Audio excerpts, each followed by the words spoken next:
بسم اللہ الرحمن الرحیم۔ السلام علیکم۔ آفیشیل کہانی سینٹر میں خوش آمدید۔ ایک دن میں بھائی کے موبائل میں گیم کھیل رہی تھی کہ اچانک سے ان کے موبائل پر بیل بجنے لگی۔ میں موبائل بھائی کو دینے ہی جا رہی تھی کہ غلطی سے کال ریسیو ہو گئی۔ دوسری طرف سے کسی عورت کی آواز آئی۔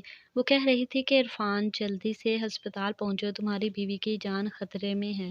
بھائی اس وقت واش روم میں نہا رہے تھے، اس لیے میں نے مناسب یہی سمجھا کہ دوسری طرف کوئی عورت بات کر رہی ہے، ان سے بات کرنے میں کوئی حرج نہیں۔ میں نے جیسے ہی موبائل کان کے ساتھ لگا کر ہیلو کیا تو دوسری طرف سے آواز آئی، میں لیڈی ڈاکٹر تہمینہ بول رہی ہوں، کیا یہ عرفان کا نمبر ہے؟ میں نے ہاں میں جواب دیا تو کہنے لگی، جلدی سے آپ میری بات عرفان سے کروا دیں، کیونکہ ان کی بیوی نے ایک مردہ بچے کو جنم دیا ہے اور ان کی جان خطرے میں ہے۔ ان کی یہ بات سنتے ہی میرے پاؤں تلے سے زمین نکل گئی، کیونکہ بھائی تو ابھی تک کنوارے تھے، انہوں نے شادی نہیں کی تھی، پھر یہ کیسے ہو سکتا تھا؟ اتنی دیر میں بھائی واش روم سے باہر آ گئے۔ میں نے موبائل بھائی کو تھما دیا۔ بھائی بھی اس لیڈی ڈاکٹر کی بات سن کر چونک گئے۔ بھائی نے انہیں بتایا کہ میری شادی نہیں ہوئی، کسی نے آپ کو غلط نمبر دیا ہے۔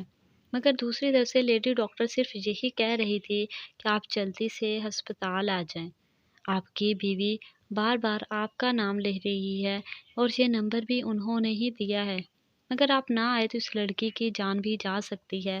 بھائی پریشانی میں جلدی سے ہسپتال پہنچے۔ پہلے تو انہیں ایک مردہ بچہ دیا گیا کہ اس کی تدفین کا کوئی نہ کوئی بندوبست کریں، مگر جب انہوں نے وہ لڑکی جا کر دیکھی جسے ان کی بیوی بتایا جا رہا تھا، اس کو دیکھ کر بھائی کی تو جان ہی نکل گئی، کیونکہ وہ تو میرا نام سائمہ ہے، میرا تعلق ایک غریب گھرانے سے تھا، میرے والد رنگ ساز کا کام کرتے تھے، عرفان میرا بڑا بھائی ہے، میری پیدائش کے 2 سال بعد ہی میرے والد فوت ہو گئے۔ تب سے ماں نے ہمیں ماں اور باپ دونوں بن کر پالا تھا۔ ماں صبح کے وقت گھروں میں کام کرتی اور شام کو گھر بیٹھ کر سلائی کا کام کرتی۔ ماں نے بڑی مشکل سے عرفان بھائی کو پڑھایا تھا، ہماری ساری امیدیں اب اسی سے وابستہ تھیں۔ خدا خدا کر کے وہ دن بھی آ گیا جب میرے بھائی نے اچھے نمبروں سے گریجویشن پاس کر لیا۔ اب اگلا مرحلہ ملازمت کی تلاش تھا۔ دفتر خاک چھان لی مگر بھائی کو ملازمت نہ ملی۔ بالآخر ایک دوست کے ذریعے انہیں امید کی کرن نظر آئی۔ بلال عرفان بھائی کا دیرینہ ساتھی اور دوست تھا، ان کا بچپن ایک ساتھ ہی گزرا۔ وہ ایک ہوٹل میں استقبالیہ کلرک تھا۔ بلال بھائی کو بیرون ملک جانے کا بہت شوق تھا۔ خوش قسمتی سے ان کو بیرون ملک جانے کا موقع مل گیا، اس لیے انہوں نے عرفان سے کہا کہ تم ملازمت کی تلاش میں ہو اور میں ملازمت چھوڑ کر جا رہا ہوں، میری سیٹ خالی ہے، کہو تو ہوٹل کے مینیجر سے تمہارے لیے بات کروں۔ اندھے کو کیا چاہیے، 2 آنکھیں۔ فی الحال یہی کافی تھا کہ جب تک کسی اچھی جگہ جاب نہیں لگ جاتی، اسی ہوٹل میں ہی جاب کر لیتا۔ بھائی نے فوراً حامی بھر لی۔ بلال نے ان کو اپنی جگہ سے اس ہوٹل میں ریسیپشنسٹ لگوا دیا۔ تنخواہ تو تھی بہت کم، مگر ہم لوگ گھر میں 3 افراد کا گزارا ہو سکتا تھا۔ بھائی خوشی خوشی سے اس جاب پر جانے لگے، لیکن کچھ دنوں بعد ہی عرفان بھائی اپنی ملازمت سے کچھ غیر مطمئن نظر آنے لگے۔ بھائی سے معلوم کرنے پر پتہ چلا کہ جس ہوٹل میں وہ ریسیپشنسٹ تھے وہ نام کا ہوٹل تھا، دراصل وہ ایک نائٹ کلب تھا، جہاں پر رات کے وقت بڑے برے لوگ آتے اور لڑکیوں کے ساتھ مل کر ڈانس کرتے، پارٹیاں مناتے۔ بہرحال مجبوری سب کام کرواتی ہے۔ اماں کی طبیعت بھی ان دنوں خراب تھی۔ بہت کوشش کرنے کے بعد بھی بھائی کو کوئی دوسری ملازمت نہ ملی، تو اس کو ہی جاری رکھا اور یوں 2 سال گزر گئے۔ ان 2 سالوں میں کئی رقاصائیں آئیں اور اپنی ادائیں دکھا کر کسی دوسرے ہوٹل سے منسلک ہو گئیں۔ ان سب میں عروسہ واحد ڈانسر تھی جو ابھی تک اسی ہوٹل سے وابستہ تھی۔ عروسہ واقعی بہت خوبصورت تھی، اپنے نام کی طرح۔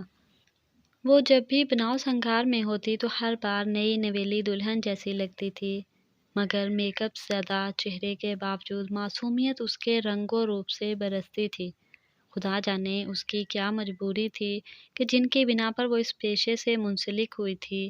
جب بھی وہ عرفان بھائی کو دیکھتی تو ایک دلکش مسکراہٹ اس کے لبوں پر پھیل جاتی۔ وقت یوں ہی گزرتا رہا۔ ایک روز جب عرفان بھائی ڈیوٹی آف کر کے گھر جانے کی تیاری کر رہے تھے تو ایک ویٹر ان کے پاس آیا اور ایک لفافہ بھائی کو تھما دیا اور کہنے لگا کہ یہ لفافہ میڈم جی نے دیا ہے، اور پھر وہ چلا گیا۔ بھائی نے سمجھا شاید کسی لڑکی کو کچھ منگوانا ہوگا۔ پہلے بھی اکثر باہر سے کچھ منگوانا ہوتا، وہاں پر رقص کرنے والی لڑکیاں بھائی کو اسی طرح کاغذ پر کچھ لکھ کر دے دیتی، اور بھائی جب باہر جاتے تو ان کی مطلوبہ چیز واپسی پر لے آتے۔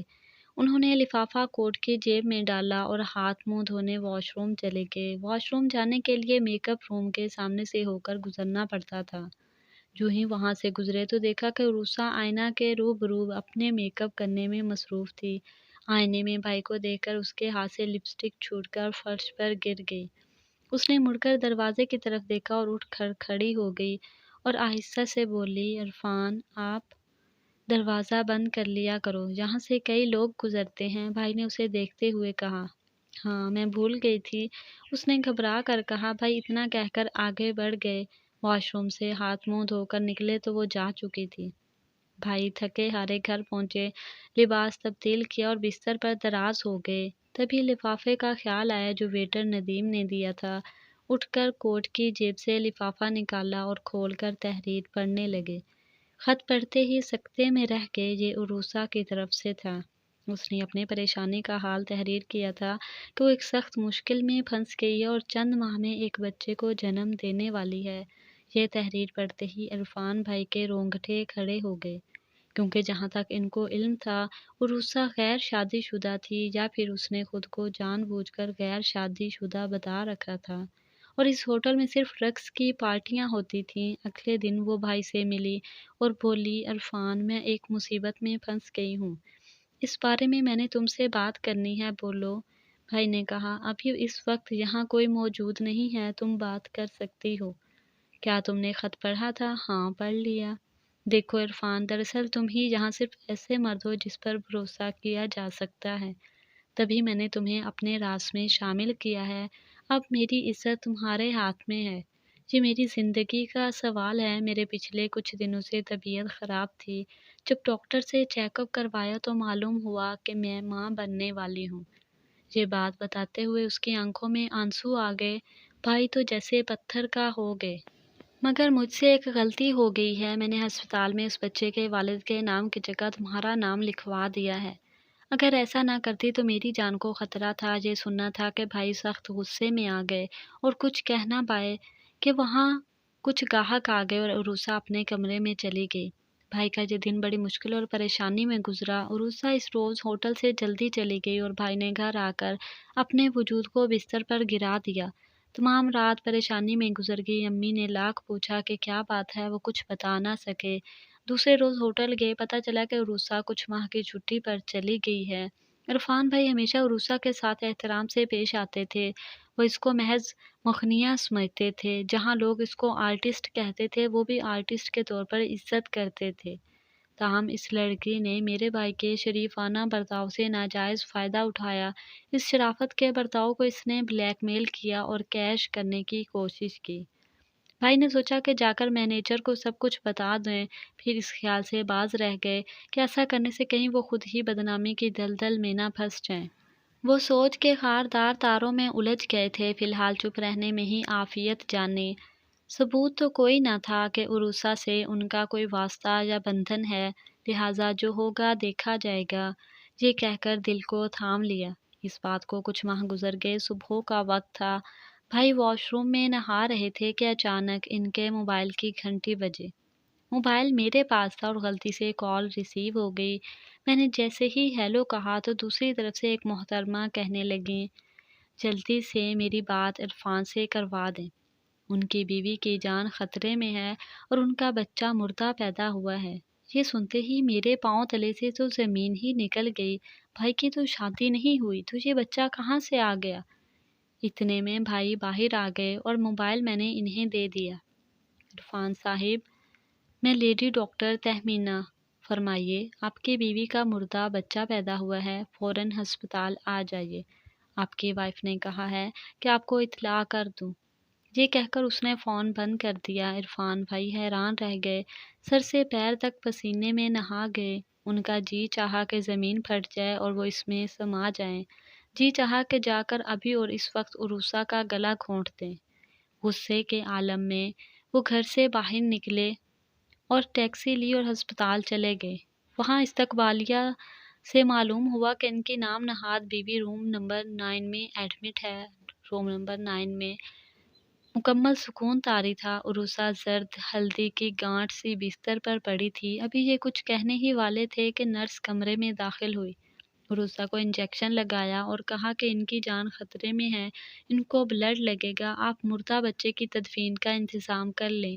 ہم بلڈ کا انتظام کر رہے ہیں۔ پھر بولی، عرفان صاحب آپ نے آنے میں دیر کیوں کی؟ اچھا آئیے میرے ساتھ۔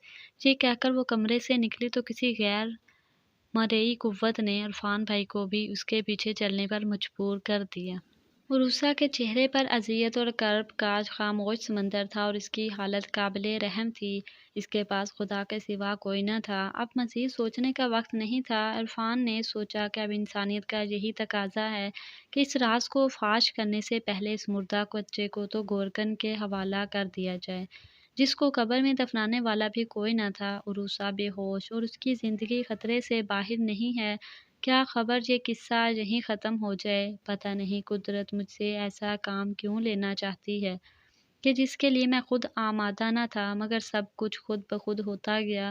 وہ انہی خیالوں میں غرق تھا۔ عرفان بھائی غصے میں عروسہ کو لعنت ملامت کرنے نکلے تھے، لیکن اس کی بری حالت دیکھ کر غصہ جھاگ کی طرح بیٹھ گیا۔ انسانیت کے جذبات غالب آ گئے۔ اب ایک انسان ہونے کے ناطے حالات کا یہی تقاضا تھا کہ بچے کو دفنانے کے بعد وہ واپس ہسپتال آئے۔ عروسہ کو ہوش آ چکا تھا۔ وہ ہاتھ جوڑ کر معافی مانگ رہی تھی، اس کی آنکھوں سے جاری آنسو۔ اگر تم نہ آتے تو نہ جانے کیا ہوتا۔ سچ پوچھو تو تم بے قصور ہو، میں بھی بے قصور ہوں۔ میرے ساتھ بھی دھوکہ ہوا ہے۔ دھوکہ دینے والا غائب ہو چکا ہے۔ میرا اس دنیا میں کوئی نہیں ہے، اس لیے تمہیں ایک شریف انسان سمجھ کر تم پر بھروسہ کر لیا۔ میں غصے سے لال پیلا ہو رہا تھا۔ میں عروسہ کی طرف دیکھ رہا تھا اور وہ دیکھ کر بولا، یہ کس کا گناہ ہے جو تم نے میرے سر پر تھوپ دیا ہے؟ وہ روتے ہوئے بولی، وہ ایک بھیانک رات تھی جب اسی ہوٹل میں مجھے دھوکے سے نشہ پلا کر داغدار کیا گیا اور پھر نباہ کا وعدہ کر کے دلاسا دیا گیا۔ کسی نے ایسا کیا، میں نام نہیں بتا سکتی۔ روزی کمانا میری مجبوری ہے۔ میں ڈانسر ضرور ہوں مگر بکاؤ مال نہیں۔ بیوہ ماں تھی، وہ بھی چل بسی۔ ہوٹل کے مالک نے رہنے کا ٹھکانہ دیا۔ اس کی نوکری پر سانسوں کی ڈوری برقرار رکھی ہوئی ہے۔ دیکھو عروسہ، تم سچ کیوں نہیں بتا دیتی؟ اگر تم سچ نہیں بتاؤ گی تو میں یہ معاملہ پولیس تک لے جاؤں گا۔ تم نے مجھے کہیں کا نہیں چھوڑا، بدنام کر دیا ہے مجھے۔ عروسہ ہاتھ جوڑتے ہوئے بولی، خدا کے لیے ایسا مت کرنا، میں بہت مجبور تھی۔ یہ سب اسی ہوٹل کے مالک سیٹھ عابد کے بیٹے نوید نے کیا ہے۔ پہلے اس نے مجھے اپنے پیار کے جال میں پھنسایا۔ میں اس طرح اس کے قابو نہ آئی تو ایک دن اس نے مجھے نشہ آور چیز کھلا کر میری عزت لوٹ لی اور اب وہ ہمیشہ ہمیشہ کے لیے دبئی چلا گیا ہے۔ اگر سب پر یہ راز کھل گیا تو میں کہاں جاؤں گی؟ تم سے التجا ہے کہ اس راز کو راز ہی رکھنا۔ ایک مجبور لڑکی پر احسان کرنا، اللہ تعالیٰ تم کو اس نیکی کا اجر ضرور دے گا، کیونکہ اللہ پاک کسی کی نیکی کو رائیگاں جانے نہیں دیتے۔ اچھا تو اب تم مجھ سے کیا چاہتی ہو؟ آپ ہسپتال کا بل ادا کر دیں، میرے پاس پیسے نہیں ہیں۔ دوبارہ ملازمت پر آؤں گی تو آپ کا قرض ادا کر دوں گی۔ اس نے کچھ ایسی بے بسی سے یہ التجا کی کہ عرفان بھائی کو وہی کچھ کرنا پڑا جو اس نے کہا۔ عروسہ، میں نے تمہاری بات مان لی ہے۔ تم نے ایک شریف انسان جان کر مجھ پر بھروسہ کیا، ٹھیک ہے، میں بل بھی ادا کر دیتا ہوں، مگر یاد رکھنا کہ آج کے بعد تم مجھ سے کوئی واسطہ نہ رکھنا۔ وہ خاموشی سے بھائی کو دیکھتی رہی مگر منہ سے ایک لفظ نہ کہا۔ بل ادا کرنے کے بعد بھائی دوبارہ اس کی عیادت کو بھی گئے۔ اس کی التجا پر ہسپتال سے اس کو ٹیکسی پر اس کے گھر تک پہنچا دیا۔ وہ بہت غریب تھی، گھر میں چند جوڑے کپڑوں اور ایک فرشی بستر کے سوا کچھ نہ تھا۔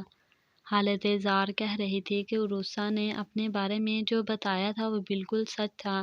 جب عرفان بھائی نے والدہ کو عروسہ کے بارے میں یہ سب بتا دیا تو ان کو بہت دکھ ہوا۔ ان کی ممتا نے سوچا کیوں نہ وہ جا کر اس لڑکی کے اصل حالات معلوم کریں۔ وہ عرفان کے ساتھ عروسہ کے پاس گئیں۔ وہ تنہا پڑی تھی، شدید بخار تھا، اس کو پانی دینے والا تک کوئی نہ تھا۔ وہ ایک واقعی بے آسرا یتیم لڑکی تھی۔